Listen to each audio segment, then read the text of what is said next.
sepse para 7-8 viteve kam drejtuar një grup pune që hartoi strategjinë 15 vjeçare të përmirësimit të sistemit spitalor në Kirgjistan. Më ndalo këtu. Po. Atë ka thirrë njëri për tash për dhënë ai këshill ose për të pyet për Shqipërinë Arbur?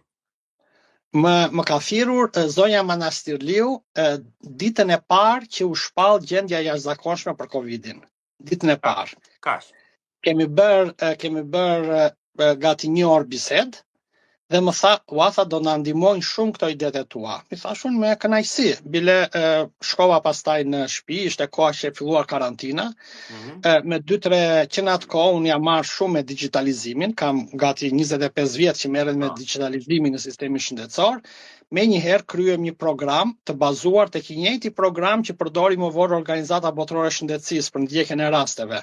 Nëse mban mend ka qenë një dashboard atëherë i bazuar në ArcGIS që organizat për gjurmimin. Ne ja kemi bërë që javën e parë. Me fjalë ne kemi qenë nëse do ta kishte patur vullnetin shteti shqiptar, ne do ta kishim paraprirë Organizatën Botërore të Shëndetësisë me disa javë, sepse e bëm programin